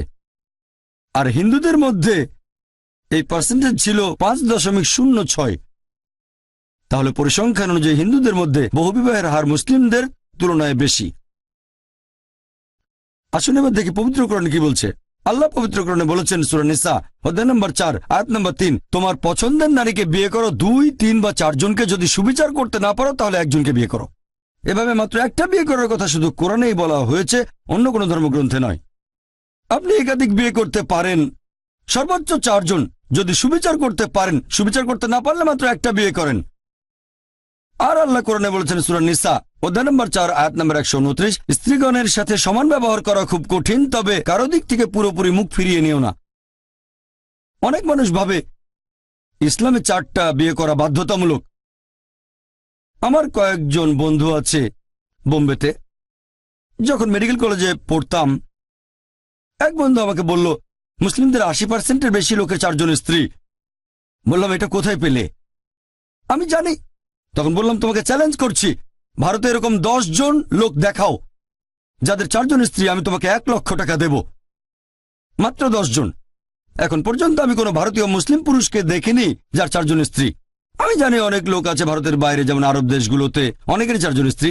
তবে ভারতীয় মুসলিমদের একটা ভুল ধারণা আছে যে প্রত্যেক মুসলিম 4টা বিয়ে করে। সত্যি বলতে 4টা বিয়ে করা ইসলামে ফরজ না, এটা বাধ্যতামূলক না, এটা হচ্ছে মুবাহ, মানে ঐচ্ছিক। একাধিক বিয়ে করতে চাইলে করতে পারেন, তবে বিয়ে করলে স্ত্রীদের সাথে সুবিচার করতে হবে। আসুন এবারে দেখি যে কোন যুক্তিতে আল্লাহ সুবহানাহু ওয়া তাআলা পুরুষদের অনুমতি দিয়েছেন যে তারা 4টা বিয়ে করতে পারবে। প্রাকৃতিকভাবে পুরুষ এবং মহিলা সমান অনুপাতে জন্মায়। তবে একেবারে ছোটবেলায় দেখা যায়, কোন শিশু বিশেষজ্ঞকে জিজ্ঞেস করলেই জানবেন, মেয়ে শিশুরা ছেলেদের চেয়ে ভালো করে রোগ জীবাণুর বিরুদ্ধে যুদ্ধ করতে পারে। তাই একেবারে ছোটবেলাতেই ছেলে শিশুরা মেয়েদের তুলনায় একটু বেশি হারে মারা যায়। তাহলে শিশু অবস্থাতে দেখা যায় ছেলেদের চেয়ে মেয়েদের সংখ্যা বেশি। তারপর সময় পার হয়, মানুষজন মারা যায় ধূমপানের কারণে, মদ পান করে, গাড়ি অ্যাক্সিডেন্টে, যুদ্ধের সময়। এখানে পুরুষরা মহিলাদের তুলনায় একটু বেশি মারা যায়। এখনকার পৃথিবীতে দেখবেন যে পুরুষের তুলনায় মহিলাদের সংখ্যা অনেক বেশি। তৃতীয় বিশ্বের কিছু দেশ অবশ্য ব্যতিক্রম, যেমন ভারত। আর যে কারণে ভারতে পুরুষের তুলনায় মহিলার সংখ্যা কম, তা হচ্ছে মেয়ে শিশু আর ভ্রূণ হত্যা। এরকম একটা পরিসংখ্যান হয়েছিল বিবিসিতে, অনুষ্ঠানের নাম অ্যাসাইনমেন্ট লেট হার ডাই। সেখানে ব্রিটিশ রিপোর্টার এমিলি বেকেনন বলেছেন যে প্রত্যেক দিন এই ভারতে 3000-এরও বেশি মহিলার গর্ভপাত ঘটানো হয় যখন জানতে পারে শিশুটা মেয়ে। তার মানে ভারতে প্রতি বছর 10 লক্ষ মহিলার গর্ভপাত ঘটানো হচ্ছে যখন জানতে পারছে যে শিশুটা মেয়ে। আর তামিলনাড়ুর সরকারি হাসপাতালের রিপোর্ট আমাদের বলছে যে 10 জন জীবিত কন্যা শিশুর মধ্যে 4 জনকে মেরে ফেলা হয়। যদি এই মেয়ে শিশু আর ভ্রূণ হত্যার অশুভ প্র্যাকটিসটা বন্ধ করেন, তাহলে এই ভারতেও মহিলাদের সংখ্যা একসময় পুরুষের চেয়ে বেশি হয়ে যাবে। বর্তমানে আপনারা দেখবেন যে শুধুমাত্র নিউ ইয়র্কে পুরুষের তুলনায় মহিলার সংখ্যা 10 লক্ষ বেশি। শুধুমাত্র আমেরিকাতে পুরুষের তুলনায় 78 লক্ষ মহিলা বেশি। শুধুমাত্র ইংল্যান্ডে পুরুষের তুলনায় 40 লক্ষ মহিলা বেশি। শুধুমাত্র জার্মানিতে 50 লক্ষ মহিলা পুরুষের তুলনায় বেশি। শুধুমাত্র রাশিয়ায় পুরুষের তুলনায় 90 লক্ষ মহিলা বেশি। আর এটা শুধু আমাদের স্রষ্টা আল্লাহ সুবহানাহু ওয়া তাআলা বলতে পারবেন যে পুরো পৃথিবীতে পুরুষের তুলনায় মহিলার সংখ্যা কত বেশি। যদি মেনেও নেই যে প্রত্যেক পুরুষের উচিত একজন মহিলাকে বিয়ে করা, আর ধরেন আমার বোন অথবা আপনার বোন সে আমেরিকায় বসবাস করে, আর সবাই সেখানে বিয়ে করে ফেলেছে। প্রত্যেক পুরুষই একজন মহিলাকে বিয়ে করে ফেলেছে। তারপরে আমেরিকায় ৭৮ লক্ষ মহিলা থেকে যাবে যারা কোনো জীবনসঙ্গী খুঁজে পাবে না। তাদের জন্য যে পথটা খোলা থাকবে, হয় এমন কোনো পুরুষকে বিয়ে করবে যার স্ত্রী আছে, নয়তো হবে জনগণের সম্পত্তি। লোকে বলতে পারে জনগণের সম্পত্তি। ডক্টর জাকির, আপনি খুব কঠিন করে বলছেন। এটাই আমার জানা মতে সবচেয়ে ভদ্র ভাষা। এর চেয়ে ভালো শব্দ আমার জানা নেই। আর একজন ভদ্র মহিলা এরকম ক্ষেত্রে এমন কোনো পুরুষকেই বিয়ে করবে যার একজন স্ত্রী আছে। জনগণের সম্পত্তি সে হতে চাইবে না। আপনারা দেখবেন যে পশ্চিমা দেশগুলোতে রক্ষিতার ব্যাপারটা খুবই কমন। 2টো 10টা 20টা 30টা 40টা কোনো সমস্যা নেই, যত খুশি রক্ষিতা রাখতে পারেন। আমেরিকার পরিসংখ্যান বলছে একজন বিয়ে করার আগে গড়পড়তায় সে 8 জনের সাথে যৌন সম্পর্ক তৈরি করতে পারে। আমেরিকানরা গড়ে কেউ 2টো, কেউ 5টা, কেউ 20টা, আবার কেউ 30টা। বিয়ের আগে 8 জনের সাথে যৌন সম্পর্ক হচ্ছে, এটা তারা হজম করতে পারে। কিন্তু একাধিক মহিলাকে বিয়ে করাটা তারা হজম করতে পারে না। তুলনা করলে দেখবেন কোনো মহিলা যখন রক্ষিতা তখন সে কোনো সম্মান পায় না, কোনো অধিকার পায় না। আর একজন মহিলা যদি কারো দ্বিতীয় স্ত্রীও হয়, আলহামদুলিল্লাহ, সে তখন অধিকার পায়, উপযুক্ত সম্মান পায়, নিরাপত্তা পায়। তাহলে আপনারা বুঝতে পারছেন যে কারণে ইসলাম ধর্ম অনুমতি দিয়েছে যে কিছু পুরুষ একাধিক মহিলাকে বিয়ে করতে পারে, সেটা হলো যাতে মহিলাদের শালীনতা বজায় থাকে, তাদের অসম্মান করার জন্য না। এছাড়াও আপনারা দেখবেন যে ইসলাম ধর্মে মহিলাদেরকে বলা হয় মহসেনা, অর্থাৎ শয়তানের বিরুদ্ধে দুর্গ। আর অন্যান্য ধর্মে মহিলাদেরকে বলা হয় শয়তানের প্রধান অস্ত্র। আমাদের প্রিয় নবী মুহাম্মদ সাল্লাল্লাহু আলাইহি ওয়াসাল্লাম বলেছেন, এটা আছে সহিহ বুখারীতে, খণ্ড নম্বর 7, বুক অব নিকাহ, অধ্যায় 3, হাদিস নম্বর 4, হে যুবক যুবতীরা, তোমাদের যাদের বিয়ে করার সামর্থ্য আছে তারা বিয়ে করে ফেলো। আর নবী বলেছেন ইসলাম ধর্মের সন্ন্যাস ব্রত বলে কিছু নেই। আমাদের নবী আরো বলেছেন, কেউ বিয়ে করলে তার অর্ধেক দিন পূর্ণ হয়। একবার প্রশ্ন উত্তর পর্বে একজন আমাকে বলেছিল, তার মানে কি এই যে 2টো বিয়ে করি তাহলে সম্পূর্ণ দিন পূরণ হবে? বিয়ে করলে অর্ধেক দিন পূর্ণ হয়, এটা দিয়ে নবী কি বুঝিয়েছেন? বিয়ে করলে দূরে থাকবে অবাধ যৌনাচার, ব্যভিচার থেকে, অশ্লীলতা, সমকামিতা থেকে। এগুলো সমাজে খারাপ জিনিসগুলোর অর্ধেক। শুধুমাত্র বিয়ে করলেই আপনি মা অথবা বাবা হওয়ার সুযোগ পাবেন, বিয়ে করলে স্বামী বা স্ত্রী হওয়ার সুযোগ পাবেন। এই দায়িত্বগুলো ইসলামে খুবই গুরুত্বপূর্ণ। তাহলে আপনি বিয়ে করলে 1টা অথবা 2টা, এখানে দিন পূর্ণ হবে অর্ধেক। আর নবী বলেছেন, যদি কেউ বিয়ে না করে সে আমার দলে না। বিয়ে বা নিকাহ সম্পর্কে কোরআন বলছে, সূরা নিসা অধ্যায় নম্বর 4, আয়াত নম্বর 21, এটা মিসাক বা পবিত্র চুক্তিনামা। আর একটা বিয়ে বৈধ হতে গেলে সেখানে হবু স্বামী এবং স্ত্রী দুজনের সম্মতি গুরুত্বপূর্ণ। পুরুষ এবং মহিলা সমান গুরুত্বপূর্ণ। আমাদের প্রিয় নবী বলেছেন, এটা আছে সহিহ বুখারীতে, খণ্ড নম্বর 7, বুক অব নিকাহ, অধ্যায় নম্বর 69, হাদিস নম্বর 49, একবার এক মহিলা নাম খানসা বিনতে খাদেম আল আনসারিয়া নবীর কাছে আসলো আর নবীকে বলল যে আমার বাবা জোর করে আমার অপছন্দের লোকের সাথে আমাকে বিয়ে দিয়েছে। আর নবী তখন বিয়েটা বাতিল করে দিলেন। তাহলে ইসলাম অনুযায়ী বিয়েতে হবু স্বামী স্ত্রী দুজনেরই অনুমতি নেওয়া সমান গুরুত্বপূর্ণ। এছাড়াও ইসলাম ধর্মে একটা বিয়ে বৈধ হতে গেলে মোহর দেয়া বাধ্যতামূলক। আল্লাহ কোরআনে বলেছেন সূরা নিসা অধ্যায় 4, আয়াত 4, বিয়ের সময় তোমরা নারীদেরকে মোহর প্রদান করবে। তাহলে মোহর দেয়া বাধ্যতামূলক। হবু স্বামী মোহর দেবে তার হবু স্ত্রীকে। তবে ভারতের কালচারে ঠিক তার উল্টোটা। এখানে হবু স্ত্রী তার হবু স্বামীকে যৌতুক দেয়। এরকম প্রায় দেখা যায় আমাদের ভারতে। আর দুর্ভাগ্যজনকভাবে এই কালচারটা মুসলিমদের ভেতরেও চলে এসেছে। আর এভাবে লোকজন তাদের অবস্থান যাচাই করে তারপর যৌতুক দাবি করে। গ্র্যাজুয়েট হলে দাবি করে 1 লাখ টাকা, ইঞ্জিনিয়ার হলে 10 লাখ টাকা, আর ডাক্তার হলে বোধহয় 20 লাখ টাকা। ব্যাপারটা যেন কোরবানির হাটে গরু ছাগল বিক্রি হচ্ছে। ইসলাম ধর্মে সরাসরি বা ঘুরিয়ে ফিরিয়ে যৌতুক দাবি করাটা সম্পূর্ণ নিষিদ্ধ। আপনি এভাবে বলতে পারবেন না যে আমার ছেলে মার্সিডিজ গাড়ি চালাতে পছন্দ করে, তার মানে যৌতুক হিসেবে মার্সিডিজ বেঞ্চ দিতে হবে। আমার ছেলে 3 বেডরুমের অ্যাপার্টমেন্ট খুব পছন্দ করে, তার মানে যৌতুক হিসেবে 3 বেডরুমের অ্যাপার্টমেন্ট দিতে হবে। প্রত্যক্ষ বা পরোক্ষভাবে যৌতুক দাবি করা ইসলাম ধর্মে নিষিদ্ধ। মেয়ের বাবা মা যদি স্বেচ্ছায় কিছু দেয় তাহলে কোনো সমস্যা নেই, তবে প্রত্যক্ষ বা পরোক্ষভাবে যৌতুক দাবি করা নিষিদ্ধ। তার বদলে হবু স্বামী এখানে তার হবু স্ত্রীকে বিয়ের সময় মোহর দেবে। তাহলে এইভাবে আলহামদুলিল্লাহ ইসলাম মহিলাদের অধিকার নিশ্চিত করেছে।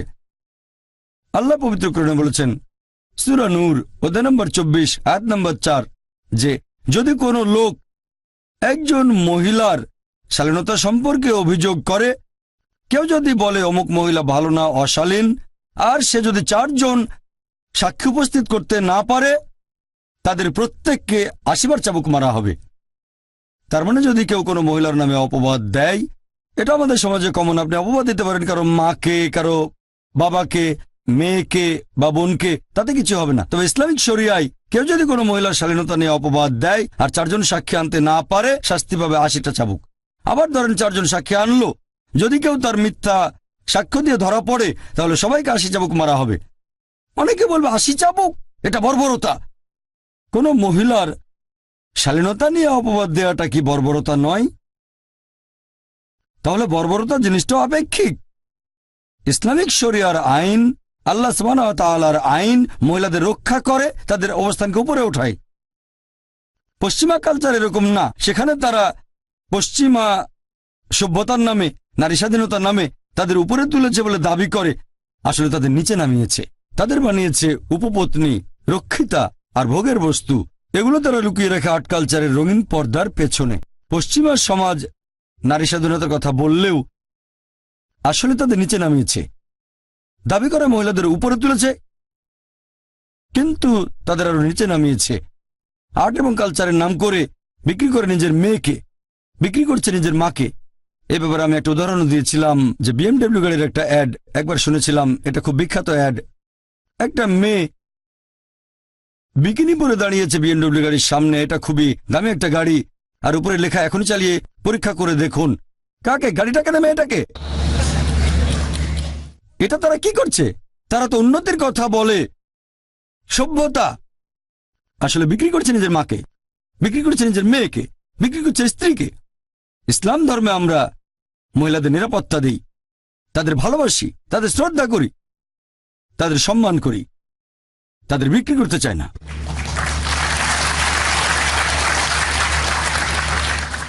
এছাড়াও অনেকে অভিযোগ করে যে ইসলাম ধর্মে উত্তরাধিকারের ক্ষেত্রে মহিলারা কেন অর্ধেক সম্পত্তি পায়। ইসলাম মহিলাদের নিচে নামিয়েছে, উত্তরাধিকার হিসেবে মহিলারা পুরুষের অর্ধেক সম্পত্তি পায়। ছেলে যা পাবে মেয়ে পাবে তার অর্ধেক। এই অবিচারের কারণ কি? পবিত্র কোরআন পড়লে দেখবেন উত্তরাধিকারের কথা অনেক জায়গায় বলা হয়েছে। সূরা বাকারা অধ্যায় 2 আয়াত 180, সূরা বাকারা অধ্যায় 2 আয়াত 240, সূরা নিসা অধ্যায় 4 আয়াত 7 থেকে 9, সূরা নিসা অধ্যায় 4 আয়াত 19, সূরা নিসা অধ্যায় 4 আয়াত 33, সূরা নিসা অধ্যায় 4 আয়াত 176, সূরা মাইদা অধ্যায় 5 আয়াত 105 থেকে 8। এরকম অনেক আয়াতে উত্তরাধিকারের কথা বলা হয়েছে। তবে যে আয়াতটাতে এই ব্যাপারে বিস্তারিত বলা হয়েছে সেটা সূরা নিসা অধ্যায় নম্বর 4 আয়াত 11-12 এবং আয়াত 176। আল্লাহ পবিত্র কোরআনে বলেছেন সূরা নিসা অধ্যায় 4 আয়াত 11, সন্তানের উত্তরাধিকারের কথা যদি বলা হয়, পুত্র এখানে কন্যার চেয়ে দ্বিগুণ অংশ পাবে। যদি শুধু কন্যা থাকে 2 বা ততোধিক, তাহলে প্রত্যেকে পাবে 2/3। যদি মাত্র একজন কন্যা থাকে সে পাবে অর্ধেক। তারপর আয়াতটা বলছে তার পিতা মাতা দুজনেই পাবে 1/6 যদি সন্তান থাকে। কোনো সন্তান না থাকলে সেখানে মা পাবে 1/3।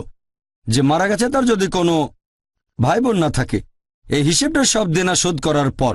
পরের আয়াত সূরা নিসা অধ্যায় নম্বর 4 আয়াত নম্বর 12 বলছে যে তোমার স্ত্রী যদি কোনো সম্পদ রেখে যায় তুমি পাবে অর্ধেক যদি সন্তান না থাকে, আর 1/4 যদি সন্তান থাকে। তোমার স্ত্রীর জন্য সম্পদ রেখে গেলে যদি সন্তান না থাকে তাহলে স্ত্রী পাবে 1/4, আর যদি সন্তান থাকে স্ত্রী পাবে 1/8। মনে রাখতে কষ্ট হতে পারে, তাই বাসায় গিয়ে চেক করবেন সূরা নিসা অধ্যায় নম্বর 4 আয়াত নম্বর 11 ও 12। তবে সামগ্রিকভাবে আমি মানছি যে বেশিরভাগ ক্ষেত্রে মহিলারা পুরুষদের তুলনায় অর্ধেক সম্পত্তি পায়। অনেক সময় বাবা মা সমান অংশের সম্পত্তি পাবে যদি সন্তান না থাকে, তবে সামগ্রিকভাবে বেশিরভাগ ক্ষেত্রে মহিলারা অর্ধেক পায়। এরকম করার পেছনে যুক্তিটা কি? যুক্তিটা হচ্ছে যে ইসলাম ধর্মে মহিলারা পুরুষদের তুলনায় বেশি অর্থনৈতিক নিরাপত্তা পেয়ে থাকে। ইসলামে দায়িত্বটা থাকে তার বাবার অথবা তার ভাইয়ের সেই মহিলার বিয়ে হওয়ার আগে, এরপর দায়িত্ব সেই মহিলার স্বামীর অথবা ছেলের বিয়ে হওয়ার পরে, এরপর থাকা খাওয়া পোশাক পরিচ্ছদ সবকিছু তারা বহন করে। তাহলে এখানে অর্থ উপার্জন করার দায়িত্ব পুরুষদের উপর, মহিলাদের উপর না। এখন আল্লাহ সুবহানাহু ওয়া তাআলা যেহেতু পুরুষদের উপর অর্থনৈতিক দায়িত্ব দিয়েছেন, আর আল্লাহ সুবিচার করেন, পবিত্র কোরআনে আছে সূরা নিসা অধ্যায় 4 আয়াত 40, আল্লাহ সুবহানাহু ওয়া তাআলা কারো উপর অনুপরিমাণও জুলুম করেন না। ধরেন একজন লোক মারা গেল, সে রেখে গেল দুজন সন্তান, একটা ছেলে একটা মেয়ে। স্ত্রী আর অন্যান্য আত্মীয় স্বজনের অংশ দেওয়ার পর ধরেন 1,50,000 টাকা অবশিষ্ট আছে। ইসলামিক শরিয়া অনুযায়ী এক ছেলে আর এক মেয়ে, অন্য সবার অংশ দেওয়ার পর 1.5 লক্ষ টাকা আছে। এখানে ছেলে পাবে 1 লক্ষ টাকা আর মেয়ে পাবে 50,000 টাকা। এখন আমি আপনাদের প্রশ্ন করি, কোনটা বেশি ভালো? যে 1 লক্ষ টাকার সম্পত্তি পেলেন আর হয়তো 90,000 টাকা খরচ করলেন পরিবারের পেছনে, কারণ ছেলে যদি 1 লক্ষ টাকা পায় এটা পরিবারের জন্য খরচ করতে হবে, নাকি এটা ভালো যে 50,000 পেলেন আর একটা পয়সা খরচ করলেন না আপনি? কারণ মেয়ে যে টাকা পাচ্ছে তা থেকে নিজের ভরণ পোষণের জন্য তাকে একটা টাকাও খরচ করতে হবে না। তার যাবতীয় ভরণ পোষণের দায়িত্ব হচ্ছে পরিবারের পুরুষদের উপর। তাহলে 50,000 টাকা পেয়ে 1 টাকাও খরচ করবেন না, এটা 1 লক্ষ টাকা পেয়ে 80-90,000 টাকা পরিবারের পেছনে খরচ করার চেয়ে অনেক বেশি ভালো। এখন আল্লাহ অর্থনৈতিক দায়িত্বটা পরিবারের পুরুষদের উপর দিয়েছেন, সেজন্য পুরুষরা এখানে দ্বিগুণ সম্পত্তি পাচ্ছে। তবে সামগ্রিকভাবে দেখলে আপনারা বুঝতে পারবেন যে মহিলারা অনেক বেশি উপকার পাচ্ছে অর্থনৈতিক ক্ষেত্রে পুরুষদের তুলনায়। মহিলারা অর্থনৈতিক নিরাপত্তা পাচ্ছে। এছাড়াও আপনারা দেখবেন কমন একটা অভিযোগ, সময় বেশি নেই সবগুলো বলতে পারছি না, কমন অভিযোগটা জিহাদ। আর শুধু অমুসলিম নয়, অনেক মুসলিমদের মধ্যে এই ভুল ধারণা আছে যে একজন মুসলিম যদি কোনো রকম যুদ্ধ করে, সে যে কোনো কারণে, হতে পারে ব্যক্তিগত স্বার্থ উদ্ধার, হতে পারে খ্যাতি বা পলিটিক্সের জন্য, সেটাকে বলা হয় জিহাদ। একজন মুসলিম যদি কোনো কারণে যুদ্ধ করে সেটা জিহাদ না। জিহাদের মূল আরবি শব্দটা হচ্ছে জাহাদা, যার মানে চেষ্টা করা বা সংগ্রাম করা। ইসলামিক শরিয়া অনুযায়ী এর মানে, ইসলামিক পরিভাষায় জিহাদ মানে নিজের খারাপ প্রবৃত্তিগুলোর বিরুদ্ধে চেষ্টা আর সংগ্রাম করা। আরেকটা মানে হচ্ছে সমাজকে ভালো করার জন্য চেষ্টা করা। আরও একটা মানে যুদ্ধের মধ্যে আত্মরক্ষার জন্য লড়াই করা। এর আরেকটা মানে অত্যাচার আর অবিচারের বিরুদ্ধে চেষ্টা সংগ্রাম করে যাওয়া। জিহাদ মানে চেষ্টা করা বা সংগ্রাম করা। আরও ভুল ধারণা আছে, অনেক লোকে বলে যে জিহাদ শব্দের মানে পবিত্র যুদ্ধ। যদি পবিত্র যুদ্ধ শব্দটার আরবি করেন সেটা হারবুম মুকাদ্দাসা, আর কোরআন পড়লে দেখবেন এই পবিত্র কোরআনের কোনো জায়গা বা কোনো সহিহ হাদিসে হারবুম মুকাদ্দাসা শব্দটা ব্যবহার করা হয়নি। তাহলে জিহাদ মানে পবিত্র যুদ্ধ না। এই পবিত্র যুদ্ধ শব্দটা প্রথম ব্যবহার করেছে পশ্চিমা লোকজনেরা। এটা দিয়ে তারা বোঝাতো ক্রুসেড। খ্রিস্টানরা একসময় অনেক দেশ জয় করেছিল, খ্রিস্টান ধর্মের দোহাই দিয়ে হাজার হাজার মানুষ হত্যা করেছিল, এটাকে বলা হয় পবিত্র যুদ্ধ। ইসলাম অনুযায়ী জিহাদ মানে পবিত্র যুদ্ধ না। জিহাদের একটা টাইপ হতে পারে যুদ্ধ করা, সেটা হচ্ছে কিতাল, আর সেটা আল্লাহ সুবহানাহু ওয়া তাআলার পথে যুদ্ধ করা। এই জিহাদের উপর আমি একটা পুরো লেকচার দিয়েছিলাম চেন্নাই শহরে 1.5 বছর আগে। সেই লেকচারটা আপনারা দেখতে পারেন। আর আপনারা দেখবেন কিছু লোক বেছে বেছে কোরআনের কয়েকটা আয়াত নিয়ে বলে যে পবিত্র কোরআন বলছে যখনই কাফিরকে দেখবে তাকে হত্যা করবে, তার মানে কোনো অমুসলিমকে দেখলেই তাকে মেরে ফেলো, এটা একটা বর্বর ধর্ম। এরকম খুব বিখ্যাত একটা আয়াত সূরা তাওবা অধ্যায় নম্বর 9 আয়াত নম্বর 5। ইসলামের সমালোচকরা বলেন, যেমন অরুণ সুরি একটা বই লিখেছেন দ্য ওয়ার্ল্ড অফ ফতোয়া, সেখানে সূরা তাওবার 5 নম্বর আয়াতের উদ্ধৃতি দিয়ে বলেছেন এই কোরআন বলছে যখনই তুমি কাফিরকে দেখবে, ব্র্যাকেটের মধ্যে লিখে দিয়েছেন হিন্দু, তাকে হত্যা করো। আপনি কোরআন খুললে দেখবেন সূরা তাওবা অধ্যায় নম্বর 9 আয়াত নম্বর 5, সেখানে আছে যখনই কোনো কাফিরকে দেখবে মেরে ফেলো। তবে এখানে উদ্ধৃতি দেওয়া হয়েছে কোনো প্রসঙ্গ ছাড়া। প্রসঙ্গটা জানলে বুঝতে পারবেন সূরা তাওবার শুরুর দিকের আয়াতগুলো অধ্যায় নম্বর 9, এখানে মুসলিম আর মক্কার মুশরিকদের মধ্যে একটা চুক্তির কথা বলা হয়েছে। মুশরিকরা ইচ্ছে করে এই চুক্তির শর্তগুলো ভঙ্গ করেছিল। যখন আল্লাহ সুবহানাহু ওয়া তাআলা তাওবার 5 নম্বর আয়াত পর্যন্ত নাজিল করলেন, সেখানে তিনি মুশরিকদের উদ্দেশ্যে বললেন সব ঠিক করে ফেলো 4 মাসের ভেতরে, তা না হলে যুদ্ধ ঘোষণা করা হবে। আর সেই যুদ্ধক্ষেত্রে আল্লাহ সুবহানাহু ওয়া তাআলা বলেছেন যখনই কাফিররা মানে শত্রুরা আসবে তাদের সাথে লড়াই করে হত্যা করো। তাহলে এই আয়াতটা নাজিল হয়েছিল যুদ্ধের ময়দানের প্রসঙ্গে। যখন শত্রু তোমাদের আক্রমণ করতে আসবে তখন ভয় পেও না, লড়াই করে তাদের হত্যা করো। এখন একজন আর্মি জেনারেল তার সৈনিকদের মনোবল চাঙ্গা করার জন্য এভাবে তাদের বলবে যে তোমরা ভয় পেও না, লড়াই করে শত্রুদের মারো, বলবে না শত্রুদের মেরে ফেলো না, যুদ্ধ করো না।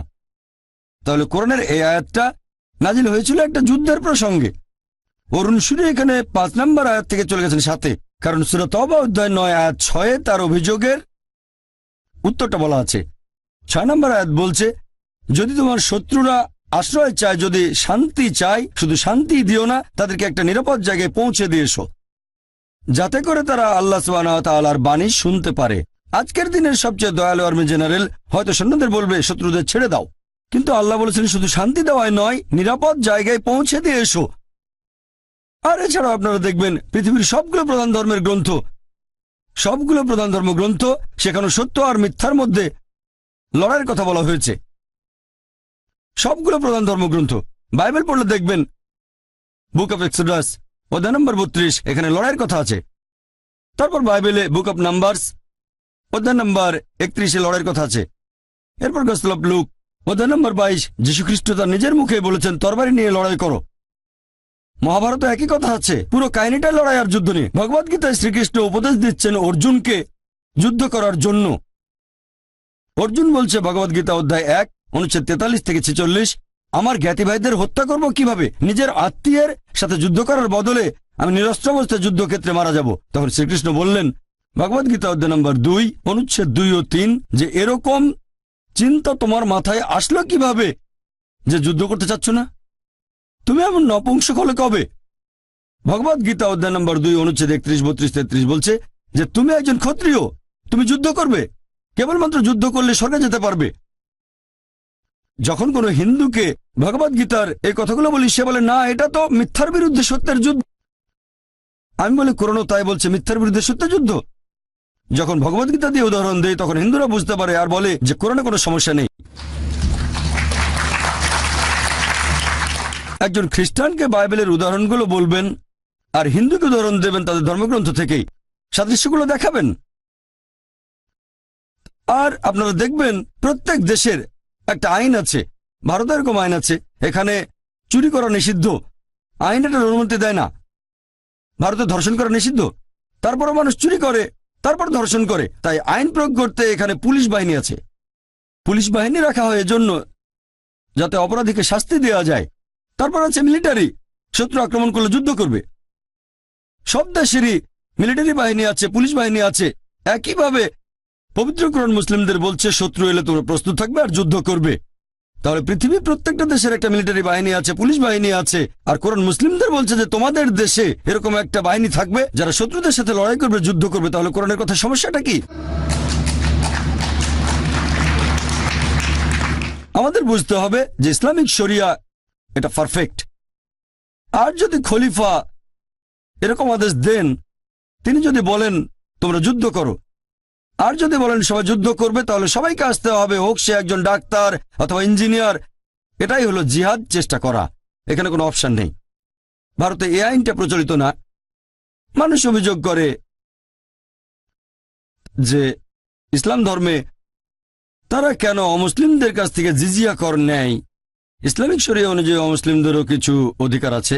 এর উপর একটা লেকচার দেওয়া যায়। আমি প্রতি মাসে একটা আর্টিকেল লিখি সৌদি আরবের একটা হজ ম্যাগাজিনে, ইসলামিক শরিয়া অনুযায়ী অমুসলিমদের অধিকার। সময় কম, তাই ব্যাপারটা নিয়ে বিস্তারিত বলতে পারবো না। তবে এখানে জিজিয়া কর সম্পর্কে বলছি যে ইসলাম অমুসলিমদের কেন জিজিয়া কর দিতে বলছে। জিজিয়া করের পটভূমিটা যদি জানেন যে কেন নেওয়া হয়, তাহলে এর প্রশংসা করবেন। জিজিয়া হচ্ছে একটা ট্যাক্স, নেওয়া হচ্ছে অমুসলিমদের কাছ থেকে যারা মেনে নিচ্ছে যে মুসলিমরা হলো সেই এলাকার শাসক, মুসলিমদের আইন মানছে। আর জিজিয়া কর যে কারণে নেওয়া হচ্ছে, ইসলামিক কোনো একটা দেশে যদি আপনি মুসলিম হন আর যদি খলিফা বলেন জিহাদে অংশ নিতে হবে অথবা মিথ্যের বিরুদ্ধে কোনো যুদ্ধে অংশ নিতে হবে, তাহলে সেটা আবশ্যিক, আর কোনো অপশন নেই। হতে পারেন আপনি ডাক্তার, ইঞ্জিনিয়ার অথবা আইনজীবী। অমুসলিমরা এই জিজিয়া কর দিলে ইসলামিক রাষ্ট্র তাকে নিরাপত্তা দেবে। আর এই জিজিয়া কর কত হবে? হয়তো কয়েকশো টাকা, সামান্য। আর ইসলামিক রাষ্ট্র তাদের নিরাপত্তা দেবে। কেউ আক্রমণ করলে তাদের রক্ষা করবে। অমুসলিমদের অংশ নিতে হবে না সেখানে।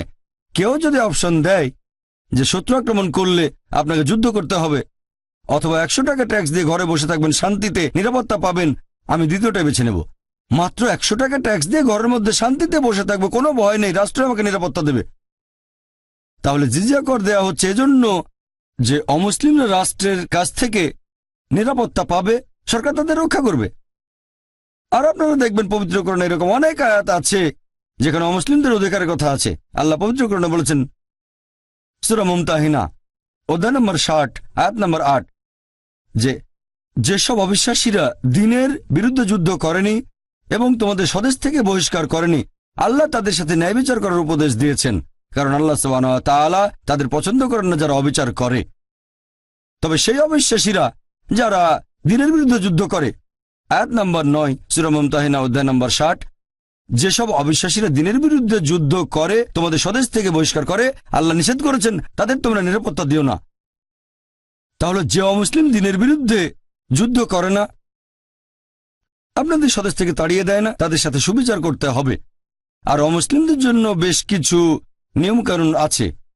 এ হলো সম্পূর্ণ ইসলামিক শরিয়া। যদি কোনো মুসলিম নিরীহ অমুসলিমের ক্ষতি করে তাহলে সে মুসলিম শাস্তি পাবে। একজন মুসলিম যদি কোনো অমুসলিমের বাসায় চুরি করে 1 কেজি স্বর্ণ, তার হাত কেটে ফেলা হবে। এটাই সুবিচার। আপনারা দেখবেন যে ইসলামিক শরিয়া বর্বর আইন না, এটা পারফেক্ট।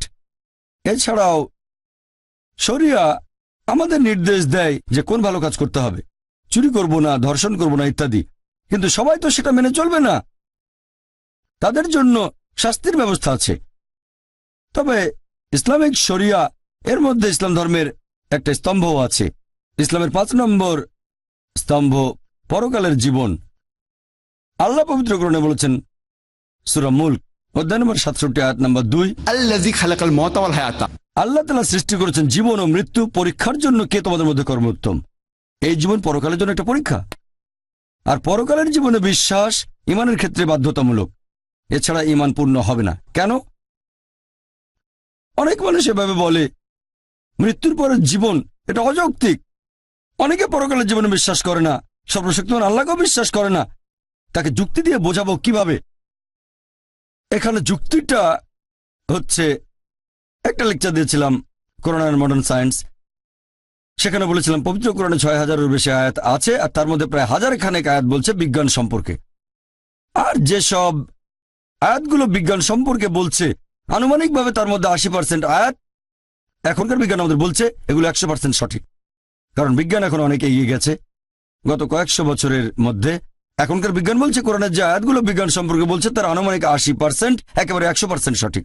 বাকি 20% আয়াত সম্পর্কে এখনো জানতে পারিনি। তার মধ্যে একটা হচ্ছে পরকালের জীবন। বিজ্ঞান এখনো অতটা উন্নত হয়নি যে পরকালের জীবনকে প্রমাণ করে দেখাবে। বিজ্ঞান এখনো বেশ দোজক প্রমাণ করতে পারেনি, জিনের অস্তিত্ব প্রমাণ করতে পারেনি। এরকম 20% আয়াত এখনো প্রমাণিত হয়নি পবিত্র কোরআনের আয়াত। তাহলে কি অন্ধভাবে পরকালের জীবনে বিশ্বাস করছি? আমি বলবো এটা লজিক্যাল বিশ্বাস। আমার যুক্তি বলছে পবিত্র কোরআনে যে আয়াতগুলো বিজ্ঞান সম্পর্কে বলছে সেগুলো 100% সঠিক। 20%-এর ব্যাপারে জানা যায়নি সঠিক না বেঠিকও না। আমার যুক্তি বলছে যে ইনশাআল্লাহ এই 20% সঠিক হবে। এটাই লজিক্যাল বিশ্বাস। এই 20%-এর মধ্যে একটা হচ্ছে পরকালের জীবন।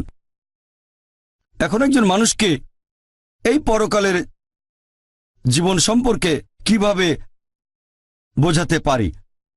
ধরেন একজন লোক পরকালের জীবনে বিশ্বাস করে না আর সর্বশক্তিমান আল্লাহকেও বিশ্বাস করে না, এখন তাকে বোঝাবো কিভাবে? আমি আপনাদের একটা প্রশ্ন করি যে চুরি করা ভালো না খারাপ?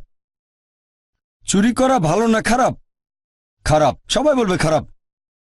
ধর্ষণ করা ভালো না খারাপ? কে বলবে এটা ভালো? কেউ না।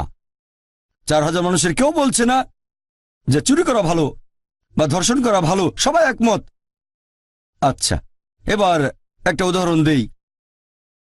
ধরেন আমি একজন স্মাগলার, ধরে নেন আমি স্মাগলার, অনেক ক্ষমতাবান স্মাগলার, আর আমি চোর, পৃথিবীর মধ্যে 1 নাম্বার, সবার সেরা।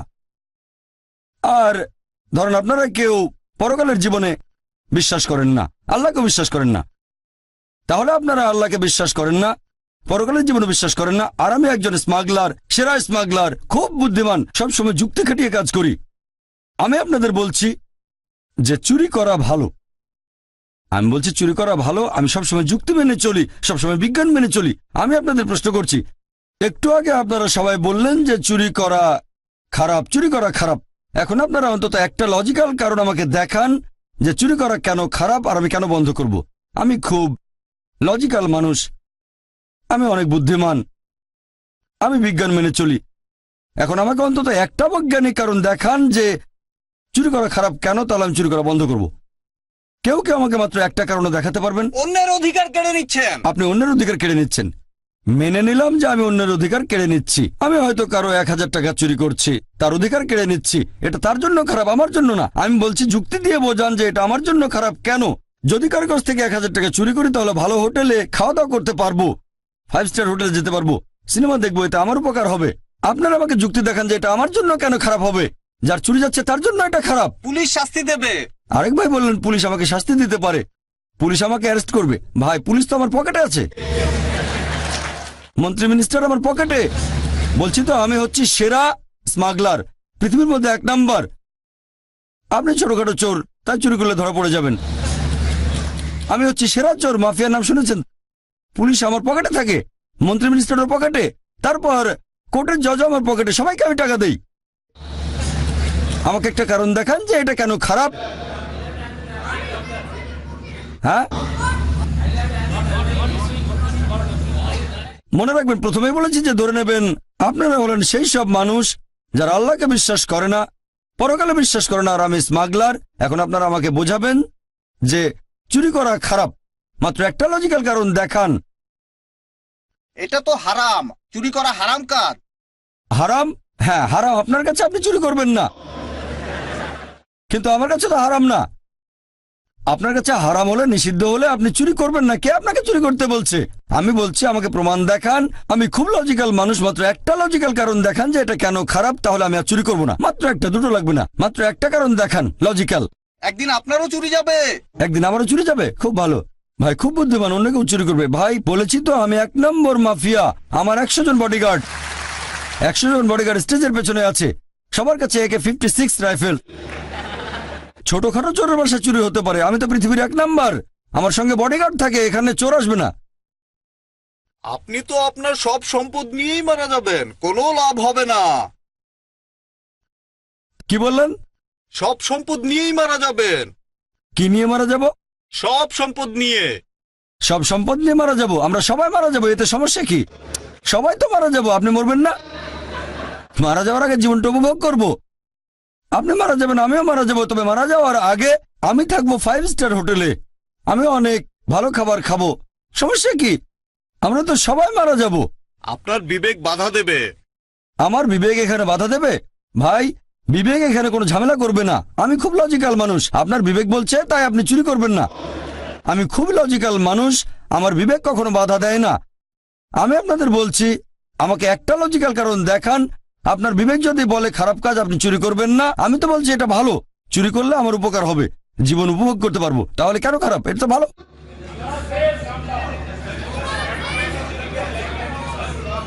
আমি একটু বলবো। সরি? সহজে টাকা পেয়ে যাচ্ছেন, এটা কি ভালো? কোনটা ভালো? আপনি তো কোনো কাজ করছেন না, যে টাকাটা আপনি পাচ্ছেন সেটা তো খুব সহজেই চলে আসছে। ভাই আপনি বললেন যে আপনি কোনো কাজ না করেই সহজে টাকা পাচ্ছেন। কোনো কাজ না করেই টাকা পাচ্ছেন। হ্যাঁ, আপনিও বললেন কোনো কাজ না করে সহজে টাকা পেয়ে যাচ্ছি, সেজন্যই তো বলছি এটা ভালো। টাকা পেয়ে যাচ্ছি সহজে, তাহলে কষ্ট করবো কেন? সহজে টাকা পাওয়াটা ভালো না খারাপ? অবশ্যই ভালো। তাহলে সহজে টাকা পাওয়াটা তো ভালো। আপনারা আমাকে একটা লজিক্যাল কারণ দেখান যে এটা কেন খারাপ, তাহলে আর চুরি করবো না। একটা কারণে দেখাতে পারলেন না, সবাই বলছেন এটা খারাপ খারাপ, কিন্তু কারণ দেখাতে পারছেন না। চেন্নাইয়ের মানুষের কি বুদ্ধি কমে গেল নাকি?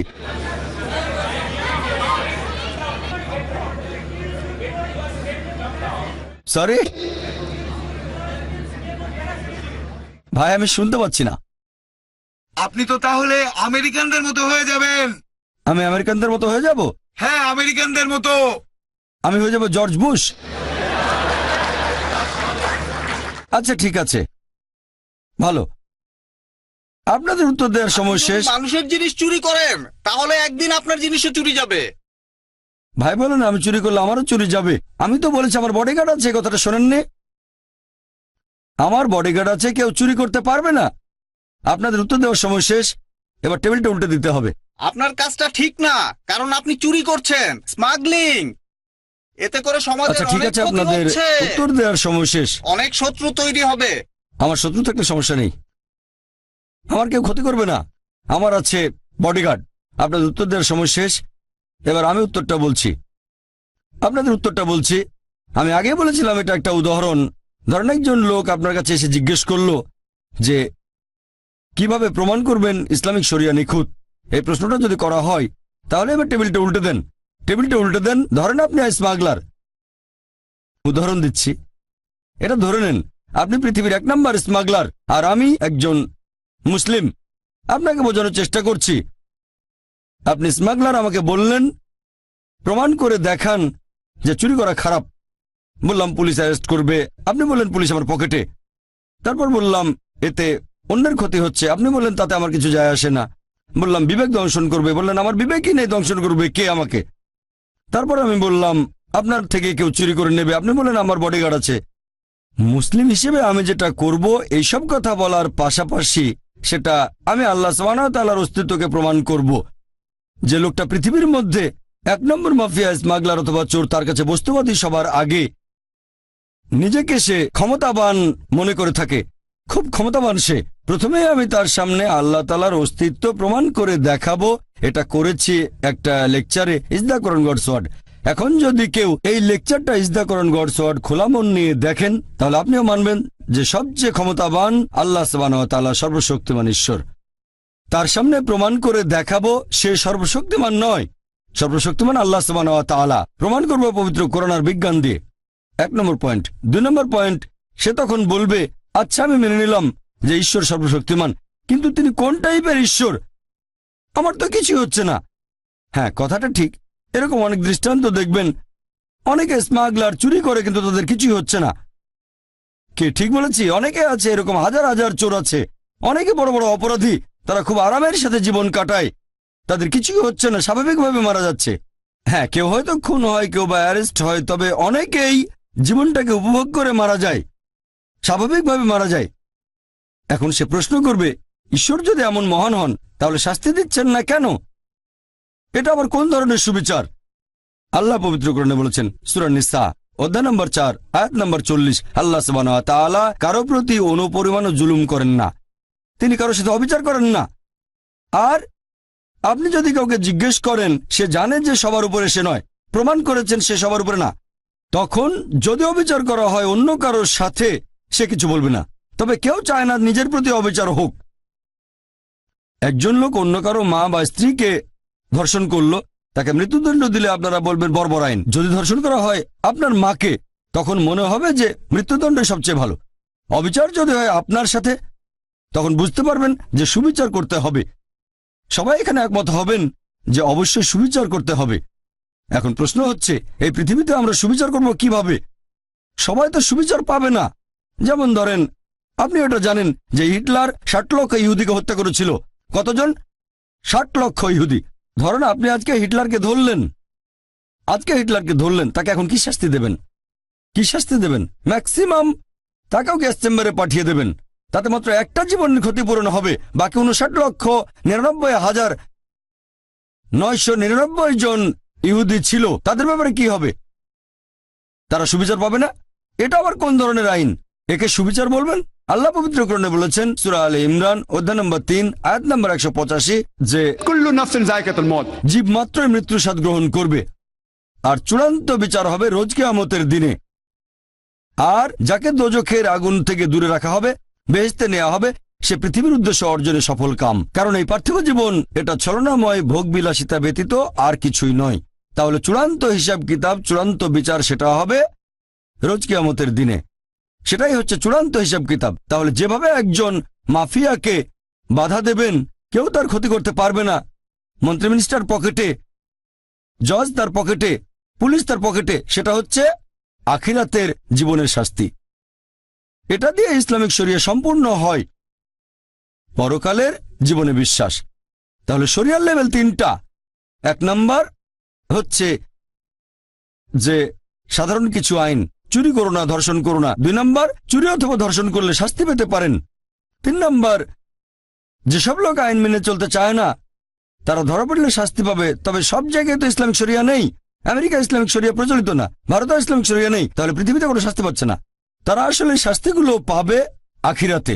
আর আল্লাহ সুবহানাহু ওয়া তাআলা যদি আখিরাতে হিটলারকে শাস্তি দিতে চান, আল্লাহ পবিত্র কোরআনে বলেছেন সূরা নিসা অধ্যায় নম্বর 4 আয়াত নম্বর 56, যারা আমার আয়াত প্রত্যাখ্যান করে তাদের দোজখের আগুনে দগ্ধ করব, আর তাদের চামড়া যখন পুরোপুরি দগ্ধ হয়ে যাবে সেখানে নতুন চামড়া দেওয়া হবে যাতে তারা ব্যথা অনুভব করতে পারে।